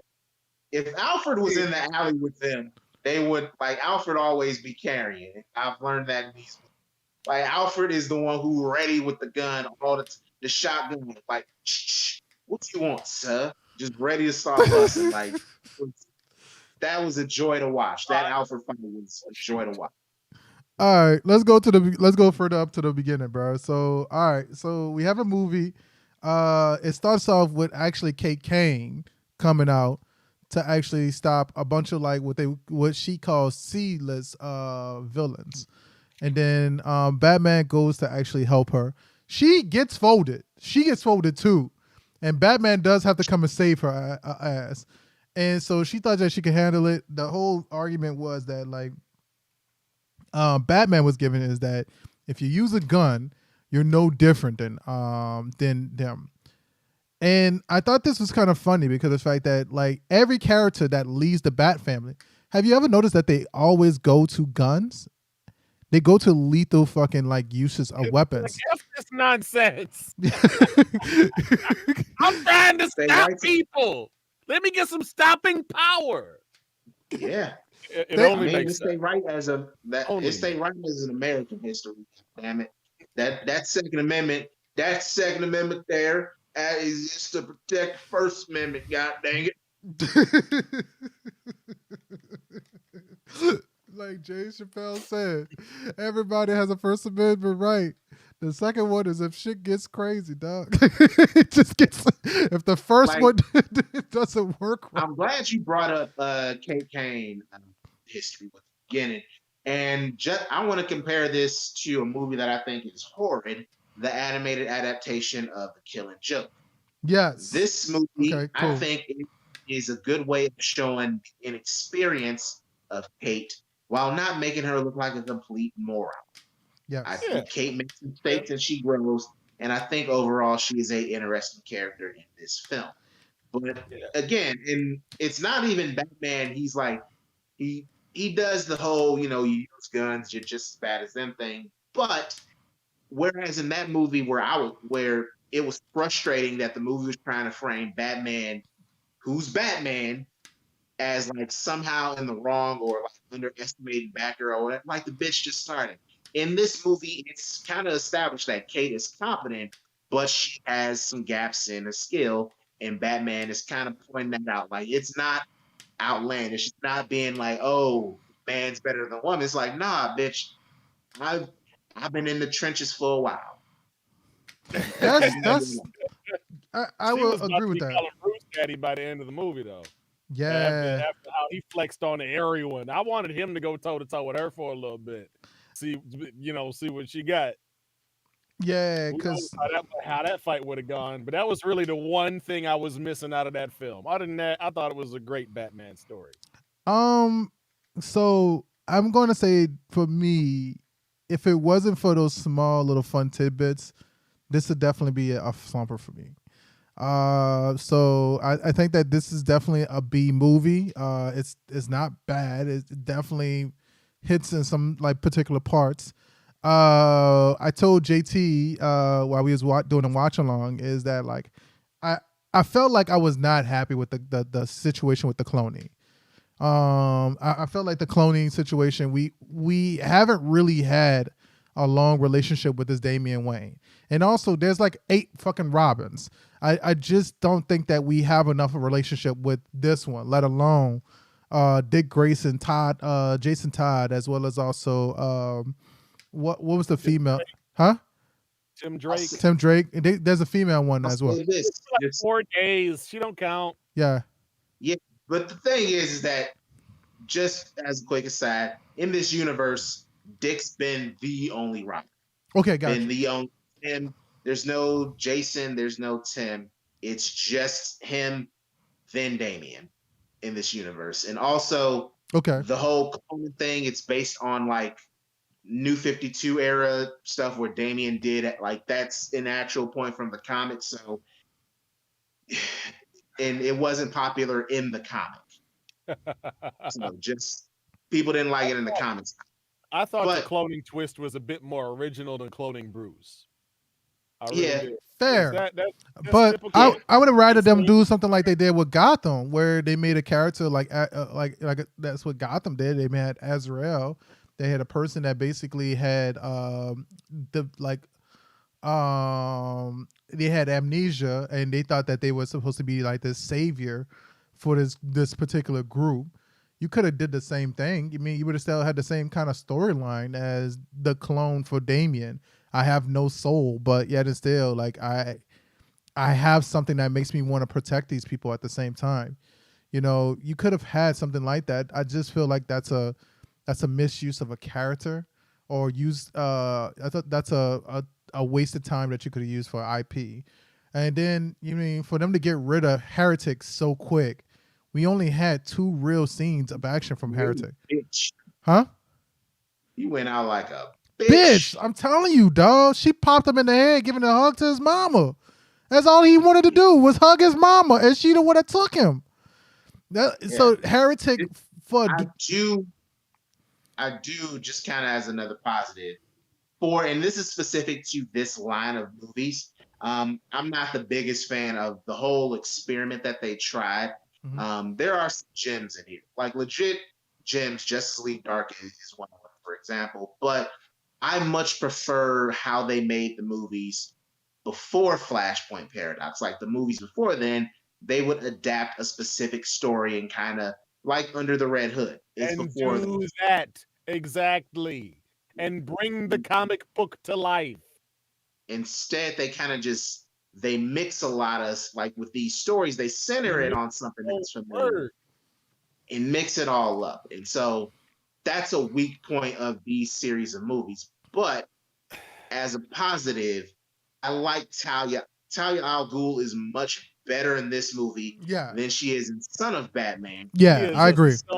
Old Killer Fox. Yeah, she was not good now. She was crafty and ahead of everybody and gave 0 fuck. Yes. That she was what you would think that a daughter should be if she had a cold-blooded killer for a dad. Oh, history. I think you want to like hit them with the say what I said graphic, because I'm about to say something that goddamn people like. This is the best version of Talia al Ghul ever.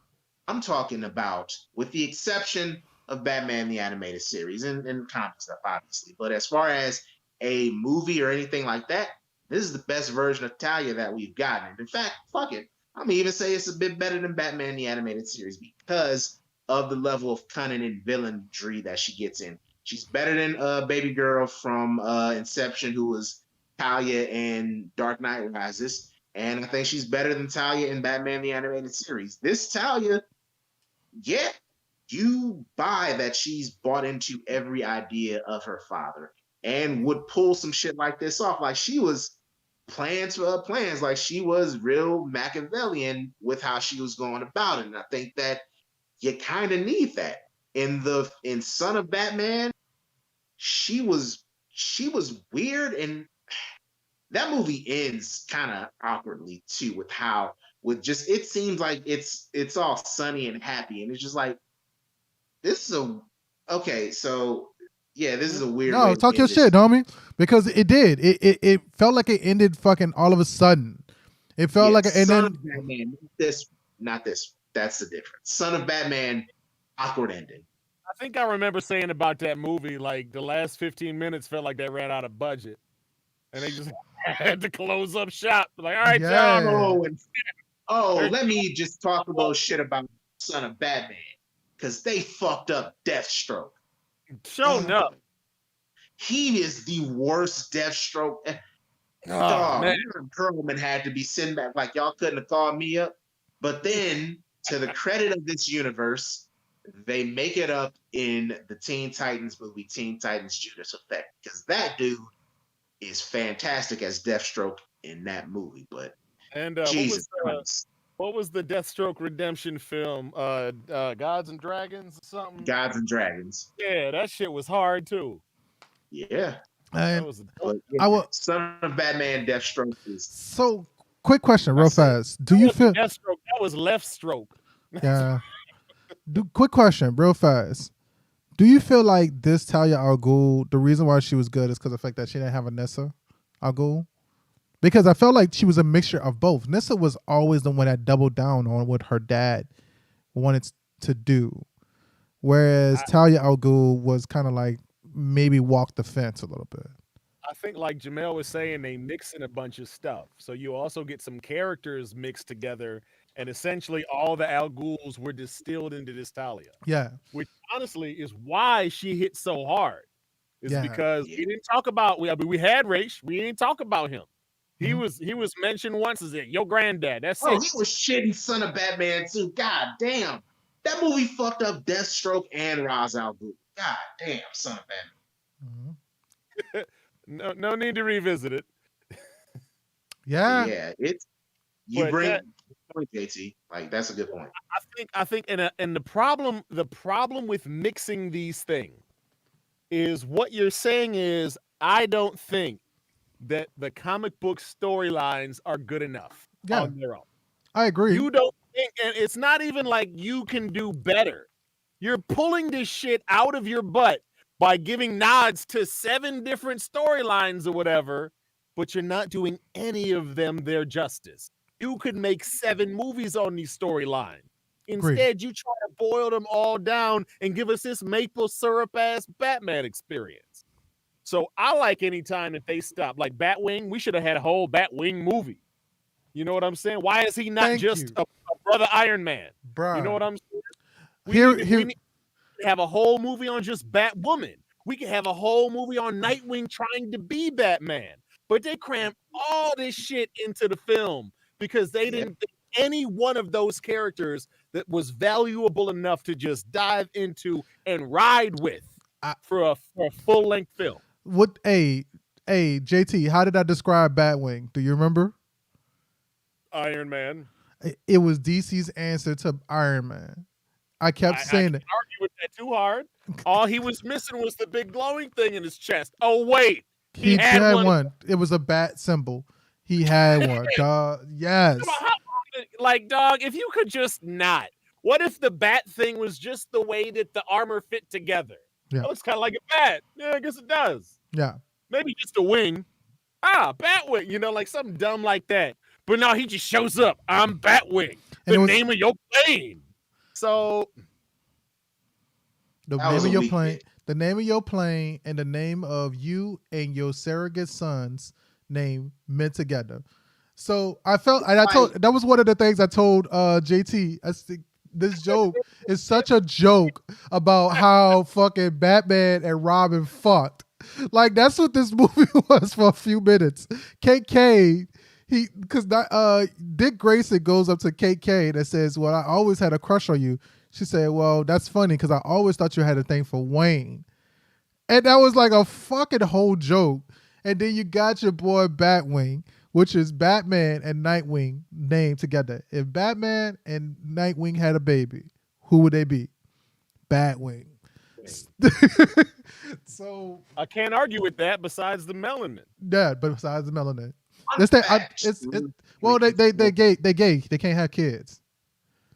Well, So fun fact. Not about the gay thing. About that one. About Kate Kane. So there have actually been two prominent versions of Batwoman within the comics. yeah. The first, Kathy Kane, she was a character introduced around 50s, 60s. I get fuzzy with dates. And she and the original Batgirl, not Barbara Gordon, were created specifically because this asshole, weird ass dude, Frederick Wardham, wrote this book, Seduction of the Innocent, and he highlighted, like, oh, the comics turning all the friggin' frogs gay and shit. And then he specifically said Batman and Robin have a homosexual relationship, even though Batman's a grown man, Robin's a child. So of course it's painting people who are gay as pedophiles. But long story short, Batwoman was created as like an answer, as a, see, Batman's not gay. Here's Batwoman for him and Batgirl for Robin. It wasn't until the 2000s they reimagined Kate Kane, and they specifically, like, this is one of those cases where it's like, all right, we are going to create a like a character that's diverse. They specifically made her a lesbian just to counteract it, as a nod and kind of a middle finger to the original creation and Frederick Wardham and his weird ass ways. And so Kate Kane, normally I don't like token characters or diversity for diversity's sake. This I'm cool with. give a I'm cool. pass, huh? Yeah. Now, quick question. On that, I mean, how did you feel about this Kate Kane? Because I personally love the fact that like the relationship between Kate Kane and her dad being an FBI intelligence for her, so she doesn't have to be the detective. She just have to basically go out there and do the thing, huh? Just be a doer. She gets to be a doer. Yeah. That's why she's interested. I thought that was a very interesting dynamic, and that was significantly interesting. That made her a significantly better superhero, and it's a nod. It felt like it was a better nod to the old superhero dynamic where they always had the person that was smart in the background, kind of walking them through everything, kind of like what Alfred was, Yeah. like in the original like Batman. What's the universe that we just talked about, like Batman Forever, Batman and Robin, where Alfred was on the comms and Batman relied on Alfred for like the extra intelligence information. Whereas this was what Kate Kane's dad was. He gave her a file. Hey, this is where we gotta hit at. So go do this thing. She doesn't have to do the investigative reporting, I guess, like detective aspect of it. So what was your opinion of it? I'm gonna go with Jamel on this one. Talked a bunch, JT, so go ahead. You go ahead. I've talked a bunch. Okay, gotcha, You JT. take- What was the question? So what was your interpretation of this? What was your opinion? I'm sorry, of this Kate Kane. Like I said, she is a doer, and I think the totality of what Batman was not lost on her. You know what I'm saying? Yeah, Like because she knows the difference between her and the big guy. So for her to go put on the bat suit is still, she's trying to be like, I got big balls too. yeah, You know what I mean? But like seeing the Bat Cave, seeing how different that these people do this shit, seeing what Bruce does when he opens up that can of whoop ass he's been saving in the back of the cupboard for a long time since it was popular. You know what I'm saying? Like yeah. I think that showed through in this movie pretty good. and I was really pleased with the character growth, even though it was subtle. It was definitely present. And you see, she done got tossed out a window by Batman, and she was like, "That's the second time he had to save me." And she over here talking about, "Ain't no man ever gonna save me again." Same man, still better than you. And so she knew she had some big shoes to fill, but she not salty about it. And Yeah, I think that's the best part. So Nightwing, hella salty. Damien, mad that his dad, he got to bail his dad out instead of the other way around. yeah, Why do I got to do this? You supposed to be the Batman. You know what I'm saying? yeah. This Kate Kane was actually pretty fun, and I really liked how she was the pepper to all of the salt going on in the Bat family. Yes. I felt like she didn't felt like she needed to be like them. Even Right. after everything. I think the only part that she was like, all right, I'm gonna make a compromise on getting rubber bullets. That was her compromise. But other than that, she did everything the same exact way. Now go ahead. What about you, Jamel? I agree with the points that JT made. She's competent, but she's not infallible. She is a doer and she wants to be independent, but she's smart enough to realize and smart enough to accept help. And it's nice to kind of see, hey, there's some weight to who Batman is. Kind of a criticism that I've had with a lot of the MCU, the current MCU shows, is that there doesn't seem to be, there's not that real respect for certain characters. Like Iron Man should kind of get a little bit more like for what these dudes did. Iron Man, Hawkeye, Widow, fucking Cap. Like They should I never don't have to really, I don't really think it's cool that y'all making ha ha Captain America virgin jokes and shit. And it's just like, that doesn't seem like that's Bruce respect Captain America. Like he Captain America. Hell, like if we, but like it, and so that in there's respect of who Batman is. Like you said, she's saying like, "Hey, I ain't got to be a part of the Bat family. I'm aware of this, but it has weight to it, and I have respect for who he is. Even though, hey, I'm an ass kicker and all of that. I want to like stand on my own. She know who he is. Yeah. Like you know what his name is, and I really enjoyed that about her in this movie. Like you said, the father daughter dynamic and her and him being her guy in the chair. I thought that was like that's something that I've never thought about. Like the point that y'all just made. So yeah, I really enjoyed it. I mean, I loved it, man, and that was one thing I think felt like that's what was a miss point even on the Batwoman TV show, is the fact that Batwoman relied on Lucas Fox, and even the new Batwoman relied on Lucas Fox, and so by the time that we really got a full grasp of like what their skill was, it was kind of too late because Lucas had already did a lot of the work, and you had a flawed relationship between Kate Kane and her dad, which from what I remember was never a thing. But then now you got her going into this TV show. She can't even talk to her dad about anything at all. She was disgraced. She always was pissing off her dad. Her dad was upset because of the sister, and it became a different type of fucking thing. And I do agree with JT where we need to start making these shows where it's based off of new characters. I want to see new characters. I don't know if anybody else wants to see new characters, but I definitely want to see new characters. It was a breath of fresh air when we got the new Aqualad for Young Justice. It was a breath of fucking fresh air. It was a breath of fresh air when we didn't have Green Arrow no more. And Green Arrow is one of my favorite characters, one of my favorite superheroes. When we didn't have Green Arrow, we had Arsenal and we had Artemis.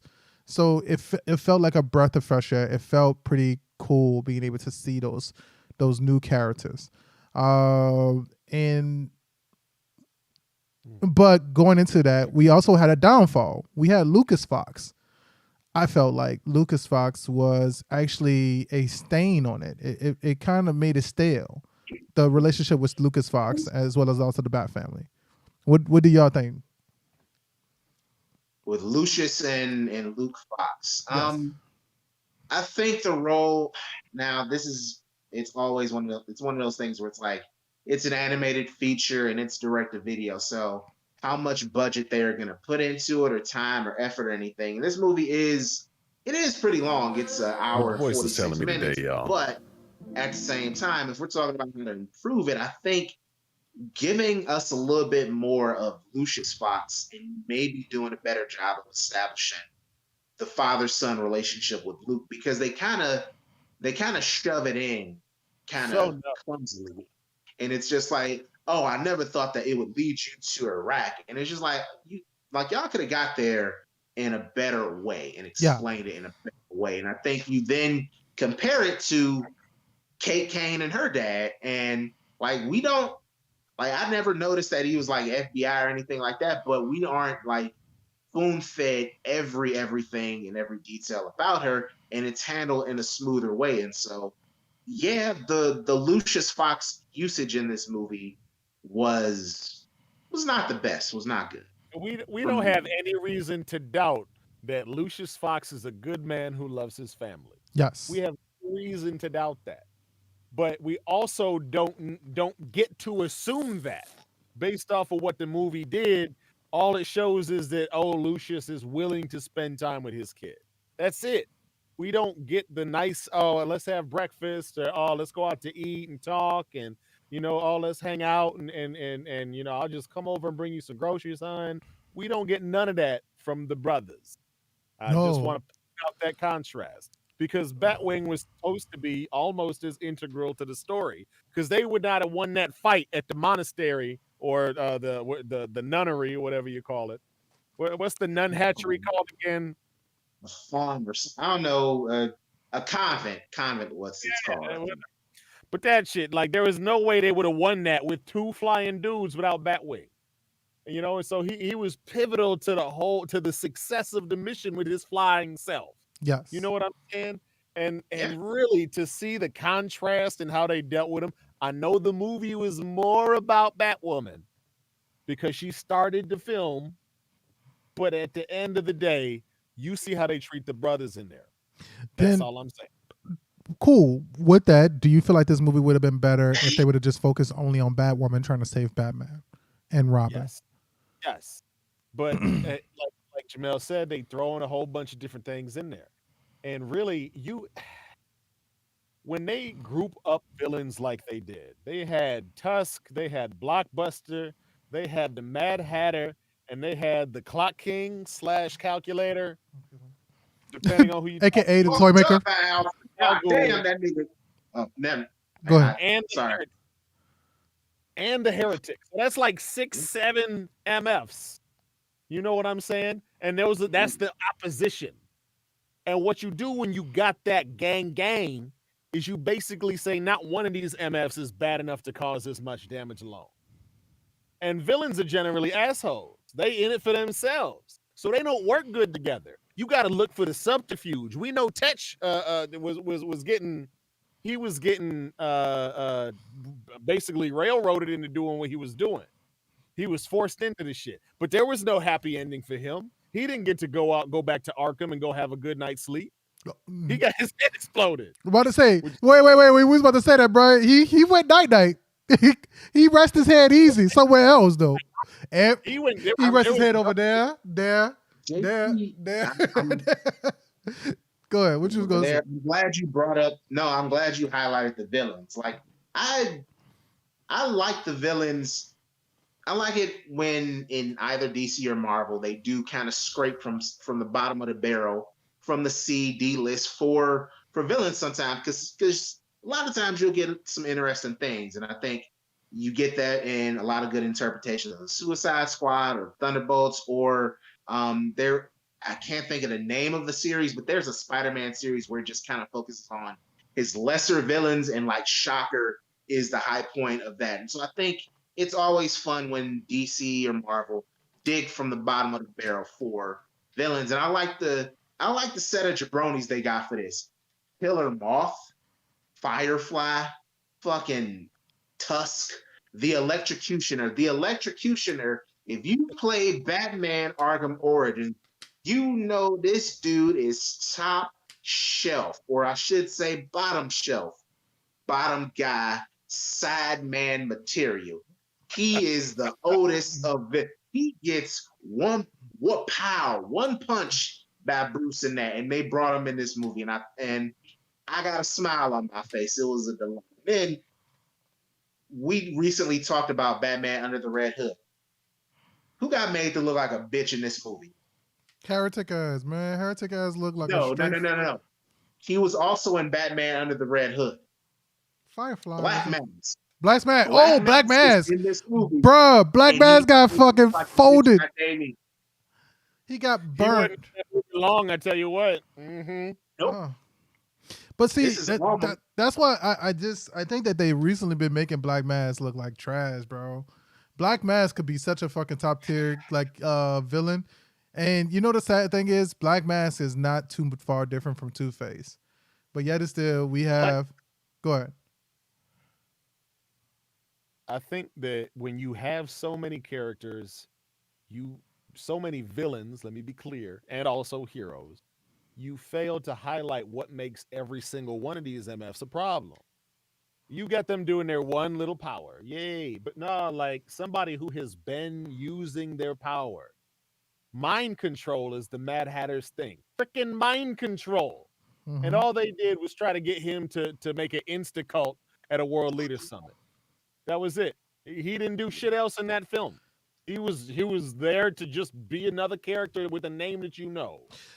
But you could make a whole show on the Mad Hatter and how many people he brainwashed. I don't know. Oh, look for these ones with the card in their ear or whatever. That's how he's getting to them. Well, something. Mad Hatter it's fucked up because he probably an incel. He probably too ugly one to of get those a female. nice guys. One of them where my hug at guys. Actually, let's mind control. Creepy little bastard. Let's fuck their head up even more. They did a better job with Mad Hatter on Gotham than they did in a lot of these animated fucking series. And then also on top of that, let's just throw this out here. We've talked about this before with the Batman. I've voted for Deacon Blackfire. I thought that Deacon Blackfire would be super amazing.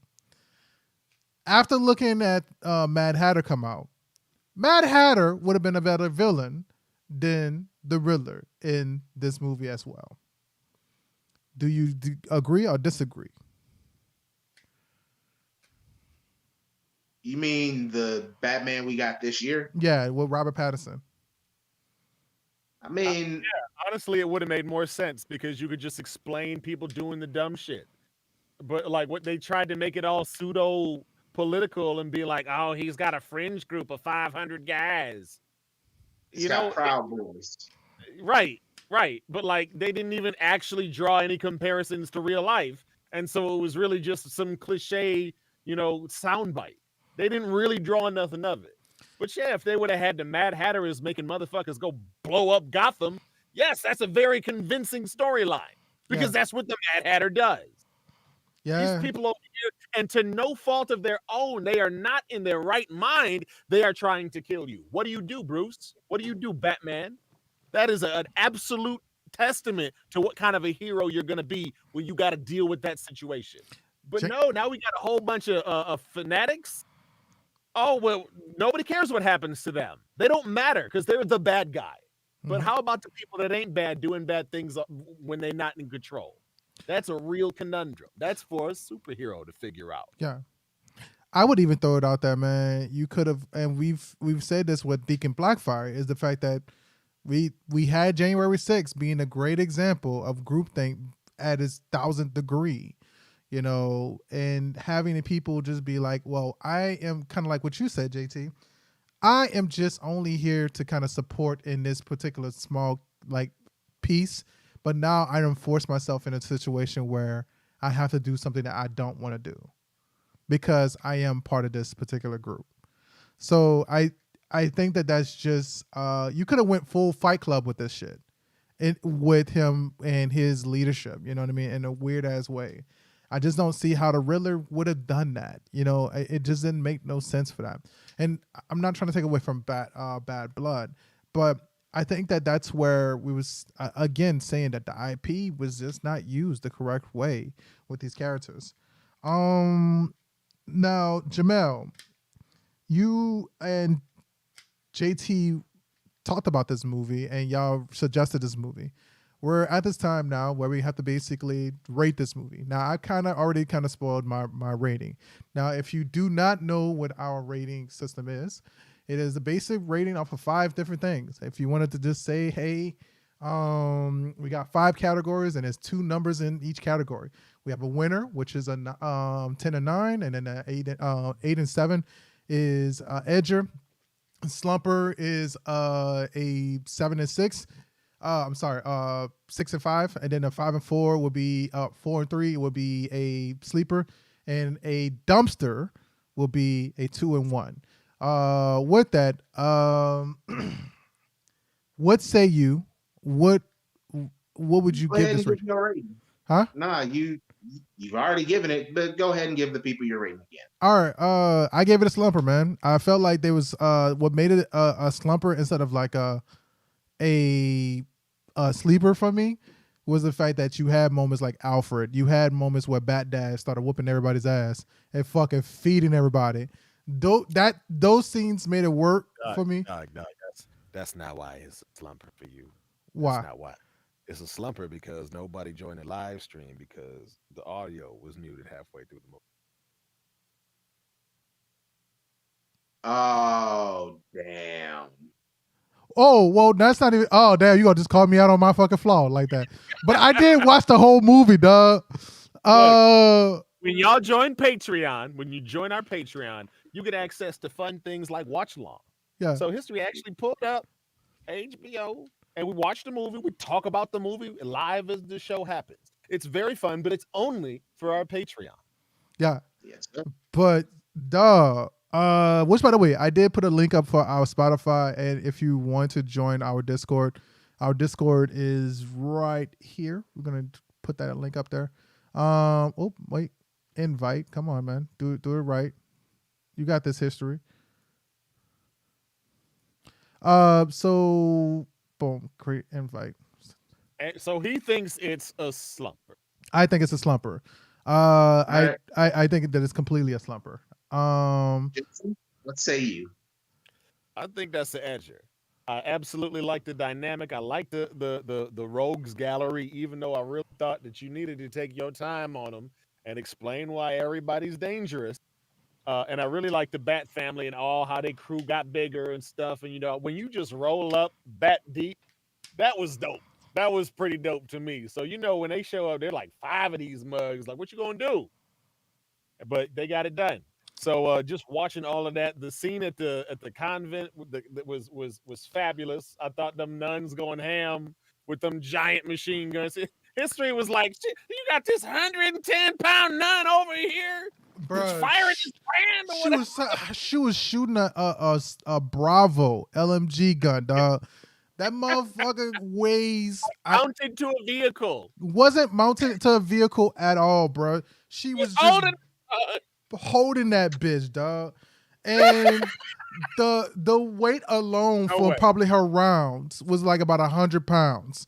And you telling me that she's also got a fucking gun that's on the roof. On the roof. Yeah. Busted. She climbed up with that mug.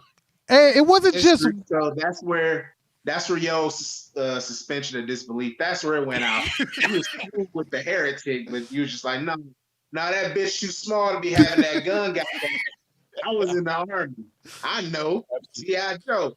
Bitch, that bruh, you know. As a person who had to carry a Bravo before, dog, that shit is not fucking cool, dog. That shit is not, bro. That bitch is heavy, dog. You think that moving furniture is inconvenient? Carry a fucking Bravo and then shoot that bitch right out there. Oh yeah, I don't want to help my cousin carry my dresser. Carry that goddamn Bravo. Carry that Bravo and then make me just shoot that bitch on command when somebody's coming after you. Oh yeah, dog, you be swinging that. But that's why nobody got shot, because she couldn't aim. She was shooting like a stormtrooper. Dog. She was shooting like the Arab dudes off a booty call. just fucking shoot it. You call me you rob me, motherfucker, just shooting every goddamn thing. Oh no. Like for real. God, that was a terrible movie. Just that's a fucking awful movie. That is How did Jamie Foxx, Tommy Davidson, Tamla Jones, or Vivica A. Fox, how did they get work again after that bullshit? That's because only black people saw it. Longevity has arrived. I may not be throughout the top. Her name was Listerine in that movie. Bro, her name was Listerine in that movie, bro. The dude, Jamie Foxx's name was Buns. Buns, dog. But yo, all right. For me, I'm along the same lines as JT. I would give this an edger. Like I said, haven't seen the entirety of the movie universe. I'm not the biggest fan, but this is definitely, for me, one of the movies that's a really good highlight of it. You've got the team dynamics, something I always love seeing, particularly the characterization of Batwoman and Talia al Ghul were exceptional. I like the fact that we saw Alfred getting highlighted, not just his role in helping Batman. If he's got a Batman mission in like Alaska, he kind of can be a body double for him and help along those lines. Further highlighting how much of an essential character Alfred is. You've then got the characterization and the portrayal of Nightwing and just how bitter Nightwing is and how angry he is. The amount of salt that he has in his veins, high blood pressure, like he's from Chickasaw County, Mississippi, like he's just been eating salt pork all day. That's the level of salt in his system, and him having to accept that for the sake of Gotham, I gotta be Batman. Also, he had to leave his hot orange bitch to go to Gotham, and that would have pissed me off. It's like, yo, could be with Starfire, but no, Brewston got his ass kidnapped, so now I gotta step in. It's a bitch, but yeah, I love the team dynamics. I heard her to fly her ass over there and give him a hand. Yeah, bro, she could have flew her ass over there. Yeah, like they've been messing together since they was Titans. He's done that before, but yeah, movies in Edger for me. Team dynamics are great. Like you said, the idea of or the image of 5 bat people pulling up on you has to be horrifying for any villain. It's just like, dog, I'm out here trying to sell an A-ball, and I'm not getting fucking Achilles tendon neck by fucking Robin. My little brother, he gets his ass whooped by Nightwing, just getting clock to clock with these electric sticks. Like, dog, that's horrifying. But yeah, it's a fun movie for me. I mean, I guess I'm gonna let y'all believe what y'all need to believe. Believe that. Well, here's another reason why, and this is another reason why. At one point in time, me and JT both realized that we knew what the movie was about, but we also was like, dog, what the fuck happened in this movie? I don't remember this being a particular thing. So I felt like it was a very forgettable movie. It was a movie that we watched that existed, and it was just there, you know? And so, like I said, again, I watched it, and I had to come to terms with that, man, that this was a slumper. Even though I had moments where, like, I thoroughly could sit there and say that, like, I liked the fact of seeing. Go ahead. When you holler at me, I got a good one. Well, no, I was just gonna say I like the fact that I could get to see like Batman fighting everybody. I like the fact of seeing like them getting kind of freaked out by the fact that like Batman was technically under mind control the whole time. Batman got down, bro, and he was so pissed. He was like, "We got this. I got this." Don't need no help. But come to find out, he was under mind control. Family only. Family only. Yeah, we don't need your help. I thought Batman was on his way to getting canceled because that's a black man and a gay woman. Like he gets tore apart by the groups. Oh my gosh! And then like, how do you explain, bro? You just went on a long fucking safari, and from your job. Hey. No, this goes back to Son of Batman because And it's a joke that Nightwing makes. He's just like, Bruce gave me all them talks about protection, and come to find out, Bruce just shot up Talia al Ghul's club and got a kid out here. And so Yeah. it's highlighting that Batman, he got some gaps. This Batman has some gaps in his memory, because it's just like, nigga, you really ain't know you had a kid out here like that. And Bruh, how we gonna explain this? You for was in the real. middle of baby in these jungles, and now you back here in Gotham suddenly. Exactly. JT, you about to say something, man? Go ahead. So I was gonna ask, what Marvel Cinematic Universe movie would you compare Bad Blood to? Ooh. Give me a second to think. History? Oh yeah, still on that a little while. I knew that was a good one. That's why I was like, oh, I couldn't even be quiet when I thought of that one. I said, So Ant-Man and I was gonna say Ant-Man and Wasp. okay. Ooh, shit. Nah, don't do that to question. Who's the villain in Ant-Man and the Wasp? You talking about Ghost? Also, remember Walton Goggins? Oh shit! But that's my point, though. I forgot about that shit. God damn. For me, That's my point. Edger,